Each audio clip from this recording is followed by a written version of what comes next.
Hello friends, welcome back to my channel Gurukul IAS. This is the second video of electoral bond series. पहले part में हमने समझा कि electoral bonds क्या होते हैं और उससे जुड़े इश्यूज। उसके साथ सुप्रीम कोर्ट के वर्डिक्ट को भी हमने समझा। अब इस पार्ट में मैं आपको बताऊंगी कि सुप्रीम कोर्ट ने क्या कहा एसबीआई को जब डिटेल्स पूरी रिलीज नहीं की एसबीआई ने। हमारे पास हैं ढेर सारे सवाल इस पर। किस पार्टी को कितना फंड मिला, किसके पास कितना काला धन हो सकता है। If we all remember, ruling party काला धन को खत्म करने के लिए ही आई थी सत्ता में, तो फिर ये बॉन्ड्स अनकॉन्स्टिट्यूशनल कैसे हो गए? किस पार्टी को, किस बिजनेसमैन ने, ये किस इंडिविजुअल ने कितने पैसे दिए? अब पॉलिटिकल पार्टीज 1 करोड़ वाले इलेक्टोरल बॉन्ड को ऐसे बता रही है कि कोई चिल्लड़ दे गया बिना नाम बताए। Or is there a connection between black money and political parties? Impressive arguments. I smell a rat. तो जुड़े रहें इस वीडियो से पूरी जानकारी के लिए। फिर से शुरू करते हैं सवालों से। पहला सवाल, Why Supreme Court declared electoral bond as unconstitutional? फैसले में सुप्रीम कोर्ट ने कहा कि इलेक्टोरल बॉन्ड संविधान के आर्टिकल 19 सब क्लॉज 1 का उल्लंघन करता है, जो नागरिकों को सूचना का अधिकार और भाषण और अभिव्यक्ति की स्वतंत्रता का अधिकार देता है। दूसरा पॉइंट ये है, सुप्रीम कोर्ट ने कहा जो ये ब्लैंकेट लगाई है आपने कंपनी एक्ट में, जिससे अनलिमिटेड फंडिंग अलाउ कर दी पॉलिटिकल पार्टीज को, ये अनकॉन्स्टिट्यूशनल। आई मीन कोई लिमिट लगाओ यहाँ भी। एग्जाम की सीट्स तो लिमिटेड आती हैं, पेंशन लोगों की लिमिटेड है, वैसे नेताओं की तो अनलिमिटेड है। यहाँ तक कि एक अग्निवीर भी लिमिटेड टाइम के लिए ही हो गया है, बट फंडिंग पॉलिटिकल पार्टीज को अनलिमिटेड है।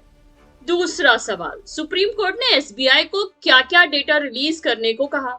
15 फरवरी 24 को भारत के सर्वोच्च न्यायालय ने भारतीय स्टेट बैंक को चुनाव आयोग को 12 अप्रैल 2019 और 15 फरवरी 24 के बीच खरीदे हुए इलेक्टोरल बॉन्ड्स की पूरी डिटेल्स रिलीज करने को डायरेक्ट किया। डिटेल्स में शामिल है डेट ऑफ परचेज, खरीदारों के नाम, खरीदे गए बॉन्ड का मूल्य वर्ग, मतलब किस डिनोमिनेशंस में है। ये मैं लास्ट वीडियो में बता चुकी हूँ, आपको उसका लिंक मैंने डिस्क्रिप्शन में दे दिया है। और आखिर में किस पार्टी ने कब रिडीम किया इन बॉन्ड्स को और उनका क्या डिनोमिनेशन था। तो तीसरा सवाल ये है कि डिटेल्स कब रिलीज हुई, वो कहाँ पे अवेलेबल है।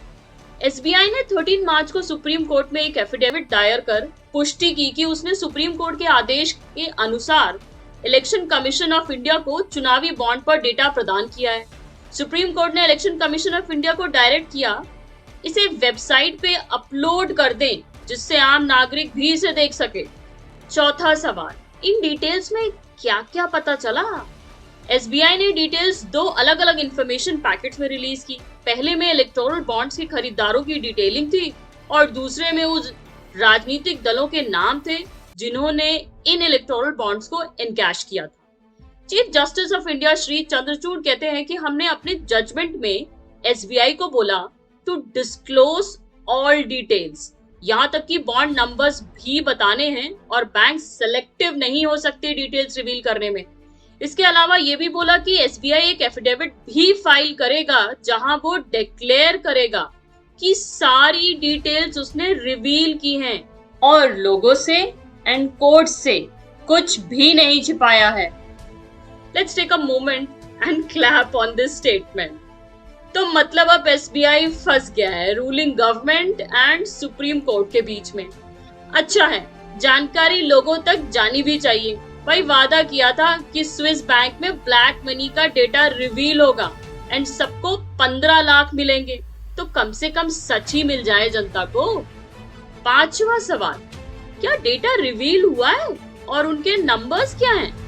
सुप्रीम कोर्ट के समक्ष दायर एक एफिडेविट में भारतीय स्टेट बैंक ने कहा कि 1 अप्रैल 2019 और 15 फरवरी 2024 के बीच डोनर्स द्वारा अलग अलग डिनोमिनेशंस के कुल 22,217 इलेक्टोरल बॉन्ड्स खरीदे गए, जिनमें से 22,030 जिन्हें रिडीम मतलब इन कैश कराया गया and we have a whopping total value of rupees 12,769 crores. मार्च 23 तक पार्टियों द्वारा रिडीम किए गए इलेक्टोरल बॉन्ड्स में से बीजेपी को 48% से थोड़ा कम, लगभग 6,000 करोड़ रुपए मिले। ये तो रिवील्ड नंबर है, बाकी कुछ नहीं कहूंगी। जनता समझदार है और जनता ही जनार्दन है।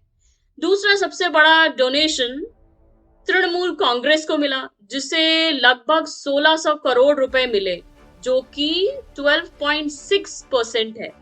आई मीन एक स्टेट पार्टी जो कि काफी ईमानदार है, इतना कलेक्ट कर ले जाती है। दीदी की काफी वैल्यू है बंगाल में। इसके विपरीत भारत की मुख्य विपक्षी पार्टी कांग्रेस को लगभग 1400 करोड़ रुपए, जो कि 11% है। मतलब कांग्रेस का हर जगह पतन चल रहा है। खत्म, बाय बाय। भारत राष्ट्र समिति BRS को 1200 करोड़ रुपए मिले, जबकि BJD को 775 करोड़ रुपए मिले। इसके बाद DMK को 639 करोड़ रुपए मिले। आम आदमी पार्टी को केवल 66 करोड़ रुपए। अब 45 करोड़ तो घर में लग गए थे ना, एक आम आदमी के घर में। और AIADMK को सिर्फ 6 करोड़ रुपए मिले। लाभार्थियों की लिस्ट में से कम्युनिस्ट पार्टी नदारद थी। छठा सवाल तो लोगों ने पार्टियों से कर लिया कि पैसे कहां से और कैसे आए। इस पर हर एक पार्टी ने बड़ी ईमानदारी दिखाते हुए कन्नी काट ली और रूल्स एंड लॉ का ज्ञान देते हुए इलेक्टोरल बॉन्ड्स की डिटेल्स बताने से इनकार कर दिया, जबकि अन्य ने कहा कि उन्हें ड्रॉप बॉक्स के माध्यम से या बिना किसी नाम के डाक से धन प्राप्त हो। आई मीन ऐसा ड्रॉप बॉक्स हम अपने घरों के लिए भी लगवा लेते हैं। भाजपा ने अपने डोनर्स का खुलासा ना करने के लिए रिप्रेजेंटेशन ऑफ पीपल एक्ट 1955 में अमेंडमेंट्स और भारतीय रिजर्व बैंक एक्ट और आयकर अधिनियम के संबंधित हिस्सों का हवाला दिया। क्या ये वही पार्टी है जो ब्लैक मनी का पर्दाफाश करने के लिए सत्ता में आई थी और आके लॉज अमेंड्स किए कि डिटेल्स ही नहीं रिवील होंगे? समाजवादी पार्टी ने 1 लाख और 10 लाख की छोटी राशि के बॉन्ड की डिटेल्स तो रिवील की और ये उल्लेख किया कि 1 करोड़ के 10 बॉन्ड बिना किसी नाम के डाक से प्राप्त हुए थे। मतलब दानवीर कर्ण अभी भी जिंदा हैं। 1 करोड़ के बॉन्ड ऐसे ही दे जाते हैं। DMK जिसे अपने फंड का लगभग 77% लॉटरी किंग सैंटियागो मार्टिन के फ्यूचर गेमिंग से प्राप्त हुआ। गजब का बिजनेस है फिर तो। इधर लूटो, मतलब एडिक्ट बनवाओ, उधर चंदा दे दो। इलेक्टोरल बॉन्ड्स की दूसरी हाईलाइटेड रिपोर्ट के ये नंबर्स हैं जिन्हें आप पढ़ सकते हैं। भाजपा को 2018 से क्लोज टू 7,000 करोड़ धनराशि प्राप्त हुई। इसके बाद तृणमूल कांग्रेस को 1,397 करोड़ और कांग्रेस 1,334 करोड़। इलेक्शन कमीशन द्वारा रिलीज की गई लेटेस्ट रिपोर्ट में भारत राष्ट्र समिति 1,322 करोड़ रुपए में। तो अगला सवाल ये है कि क्या इलेक्शन कमीशन ने सारी डिटेल्स पब्लिश कर दी हैं? इसमें 2 चीजें हैं। पहली, चुनाव आयोग को फाइनेंशियल ईयर 23 to 24 के लिए पार्टियों की एनुअल रिपोर्ट पब्लिश करनी बाकी है, लेकिन मार्च 2018 और जनवरी 2024 के बीच इलेक्टोरल बॉन्ड्स की बिक्री के माध्यम से उत्पन्न धन की सामूहिक राशि 16,518 करोड़ रुपए है। दूसरे सवाल में एक और सवाल है कि जो कि सिटीजन राइट्स ट्रस्ट भी पूछता है सुप्रीम कोर्ट से एक एप्लीकेशन के थ्रू। सिटीजन राइट ट्रस्ट ने सुप्रीम कोर्ट में एक आवेदन दायर कर 1 मार्च 2018 और 11 अप्रैल 2019 के बीच बेचे गए इलेक्टोरल बॉन्ड्स की डिटेल्स का खुलासा करने की मांग की है, जिसमें alphanumeric numbers, date of purchase, denominations और डोनर्स के नाम along with the name of political parties। वो कहते हैं कि इस ड्यूरेशन में 4,000 करोड़ रुपए के लगभग 9,000 बॉन्ड बेचे गए। तो अब सवाल ये है कि सुप्रीम कोर्ट ने इस सवाल के जवाब में क्या कहा। सुप्रीम कोर्ट कहता है कि हमने एक कॉन्शियस डिसीजन लिया है कि कट ऑफ की डेट, इंटरिम ऑर्डर की तारीख जो कि 12 अप्रैल 2019 है, उसके बेसिस पे इंफॉर्मेशन मांगी है। हमने वह तारीख इसलिए ली क्योंकि हमारा मानना था कि एक बार इंटरिम ऑर्डर सुनाए जाने के बाद सभी को नोटिस दिया जाएगा।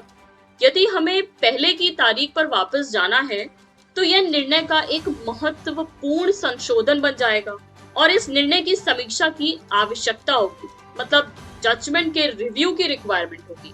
कोर्ट के ऑर्डर का मैं सम्मान करती हूँ, पर जब रिवील ही कर रहे हैं और इसे फंडामेंटल राइट मानते हो तो पानी की तरह सब साफ ही कर देते। कम से कम कौन कितनी बड़ी मछली है पता तो चलता। खैर, जो डेटा रिवील हुआ है उसी पे थोड़ा डिटेल में डिस्कस कर लेते हैं। ये डेटा सुप्रीम कोर्ट का है और इसे हम डिस्कस कर चुके हैं। दूसरी लिस्ट इंडिविजुअल डोनर्स की, top 10 individual donors. SN Mohanty सबसे बड़ी इंडिविजुअल डोनर है विद 45 करोड़। उनके बाद लक्ष्मी निवास मित्तल, जिन्होंने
जाता है मई में।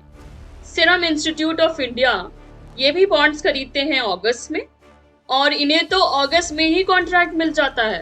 टोरेंट पावर ये खरीदती हैं बॉन्ड जनवरी में और इन्हें कॉन्ट्रैक्ट मिलता है मार्च में। वंडर सीमेंट इन्होंने बॉन्ड्स खरीदे नवंबर में और इन्हें कॉन्ट्रैक्ट मिल गया जनवरी में। इसे आप खुद ही पढ़ सकते हैं। खैर, मेरा काम था आपको जानकारी देना।